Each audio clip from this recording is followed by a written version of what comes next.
पता नहीं कहाँ कहाँ से आया, वो लोग आके एकदम जलाना शुरू कर दिया। Sacked houses, charred vehicles and buildings that are blazed. These horrifying visuals narrate the tale of Manipur's ordeal. अभी ये सिचुएशन अभी बहुत बुरा हाल हो रहा है और मैं बहुत अच्छा फील नहीं कर रही हूँ एक्चुअली। आदिवासी समुदाय को ये बर्दाश्त क्यों नहीं हुआ? अब दूसरा सवाल ये है कि मैतेई समुदाय को एसटी का दर्जा मिल जाए। मणिपुर में आग जल रही है और ये आग देखने में एक रियलिस्टिक मूवी की तरह मूवी की सेट की तरह है, जहाँ पे दिखाया जाएगी कि मूवी में वीवीपैट का इस्तेमाल करके लोगों को आग दिखाई जा रही है। लेकिन ये आग उतना ही लोगों को रियलिस्टिक लगे कि जितना ज़्यादा मूवी में दिखाई जाती है। लेकिन मणिपुर में यह कोई रियलिस्टिक मूवीज़ की तरह नहीं है, क्योंकि आग सच में जल रही है।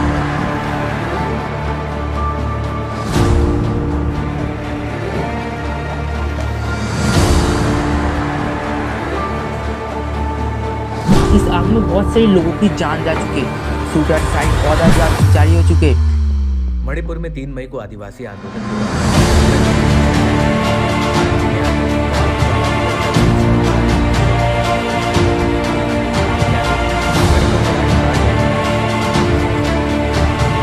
इसके साथ साथ हमारा बॉक्सर नई फॉर्म में प्रधानमंत्री से मांगते थे कि हमारे स्टेट को बचाने के लिए आप कुछ भी करें, लेकिन लोगों को बचाइए जरूर।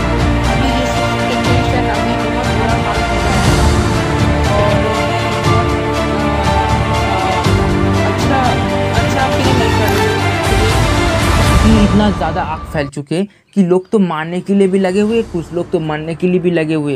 लेकिन इतना ज़्यादा खबर फैली है, लेकिन आप लोगों को कितनी बार पता है? लोगों को तो आईपीएल खेलने की मैचेस के बारे में पता चलना चाहिए, या फिर कर्नाटक के इलेक्शन के बारे में कि जीतेगा कौन, या फिर द केरला स्टोरी की सच कौन है या झूठ कौन है, इसके बारे में जानना है। लेकिन नॉर्थ ईस्ट उस जगह पर जल रही है, इनके बारे में कितनों को जानने की ज़रूरत है, लेकिन हमें बताना ज़रूरी है, क्योंकि मेरा काम ही ठीक ऐसा है। तो अगर आपको पसंद है हमारा वीडियो तो लाइक और सब्सक्राइब करके हमारे फैमिली के साथ जुड़ जाइएगा प्लीज़। तो शुरुआत करते हैं कि मैतीस के साथ। तो इन लोगों को ठीक 2 तरह की चीज़ें चाहिए, एक कि इनको एसटी की सर्टिफिकेट चाहिए, और एक दूसरा है कि इन लोगों को चाहिए खुद का परमिट। आदिवासी समुदाय को ये बर्दाश्त क्यों नहीं हुआ? अब दूसरा सवाल ये है कि मैतेई समुदाय को एसटी का दर्जा मिल जाए। तो शुरुआत करते कहानी की शुरुआत से उनका जो राज्य था उसको बनाने की कोशिश की, लेकिन उसके साथ साथ ही उसी मणिपुर में एक और 2 जाति थी, वो था नागा और एक कुकी। लेकिन ये सिर्फ ख्याल नहीं थी, इनका भी एक और बड़ा जाति था, लेकिन उनके बारे में बात करेंगे तो वीडियो बहुत ज़्यादा लंबी हो जाएगी। तो जो जाति थी नागा और कुकी, इनको और मैतीस की बिल में बनती नहीं थी। बेसिकली रूल है कि मैतीस चाहते थे कि नागा और कुकी मैतीस के धर्म को अपनाए, लेकिन जो नागा और कुकी थे उन्होंने ये बात मानी नहीं, और इस वजह से बहुत सालों से इन लोगों के बीच बहुत ज़्यादा जुट चल रही है, बहुत ज़्यादा झगड़ा हो रही है, मारपीट हो रही है कि कौन किसको और क्या चाहिए। Ransacked houses, charred vehicles and buildings that are blazed. These horrifying visuals narrate the tale of Manipur's ordeal as the state continues to be at the forefront of violence and arson. देखिए शुरुआत होती है मैतीस के साथ से कि मैतीस सबसे पहले आए, लेकिन मैतीस जो थे वो इंडिया की पहले आए थे, तो म्यांमार से मैतीस मणिपुर में आए। उनका जो देखिए आप अगर मणिपुर की मैप को अगर ध्यान से देखेंगे तो मणिपुर की 90% इलाका ही झील से, और जो 10% बची है वो है नॉर्मल इलाका, और ये 90% इलाका में नागा कुकी जाति को रहना पड़ता है, और जो 10% है वो है मैतीस की। लेकिन नागा और कुकी सिर्फ 90% इलाके में रहने के बावजूद भी इसे 55% है, मणिपुर 65% मैतीस होता है। पॉइंट नंबर 1 इसको एसटी की सर्टिफिकेट दिया जाए। देखिए जो मणिपुर की मैतीस लोग हैं वो संख्या में बहुत ज़्यादा है, और इसीलिए मैतीस के लोग चाहते कि उनको भी एसटी की सर्टिफिकेट दिया जाए। लेकिन जो नागा और कुकी से वो ये बात को समर्थन नहीं करते, क्योंकि जो नागा और कुकी से वो बहुत ज़्यादा छोटे और संख्या में बहुत ज़्यादा कम है। लेकिन जो मैतीस है वो 65% होने के बावजूद बहुत सारी पॉलिटिक्स पार्टी में, बहुत सारी पॉलिटिकल इलेक्शंस में ये लोग खड़ा होते हैं। तो अगर इनके पास इतना ज़्यादा पावर है तो इनको एसटी की सर्टिफिकेट देना क्यों चाहिए?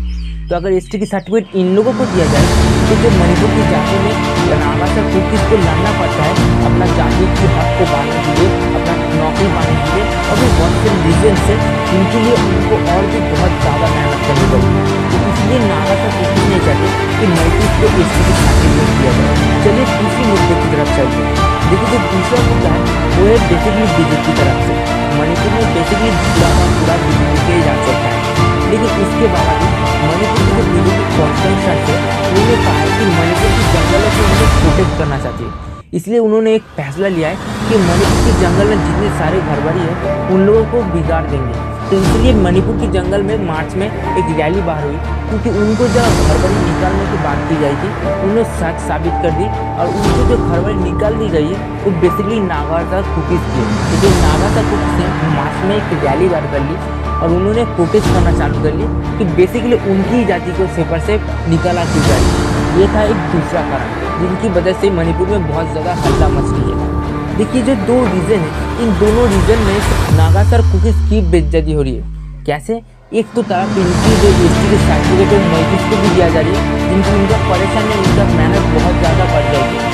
और दूसरी तरफ जिन घरों से इनको निकलना चाहिए वो बेसिकली नागा और कुकीज़ ही होता है। तो इनके लिए एक बहुत बड़ा बुरा हाल चल रही है। और इन सबके अंदर एक बात है कि मैथिल ने एक नागा कुकीज़ की लड़कियों को मारा। इसके बाद लोगों दोनों के अंदर बहुत ज़्यादा झगड़ा क्रिएट हो गया, दोनों के अंदर बहुत ज़्यादा तूफान क्रिएट हो गया और हाल हिस्सा लग रहा है। लेकिन इसके बावजूद 3 नंबर दिखा।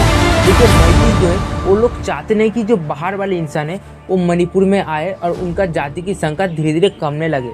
तो बेसिकली एक रीज़न है कि म्यांमार, नागालैंड, असम, इन सारी जगह से मणिपुर के अंदर बहुत ज़्यादा भीड़ भट्टा हो रही है।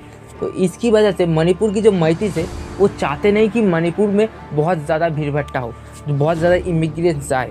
तो इसलिए मैथिल एक परमिट चाहते जैसे कि नागालैंड और बेसिकली जो नागालैंड और अरुणाचल प्रदेश में लागू रहता है। बेसिकली परमिट में होता क्या है, इस परमिट के अनुसार बाहर वाले लोग मणिपुर में आ तो सकते हैं घूमने के लिए, लेकिन जगह नहीं खरीद सकते। जिनके जो मैथिल से इनका धर्म, इनका कल्चर, इनका लैंग्वेज सब कुछ बच जाता है।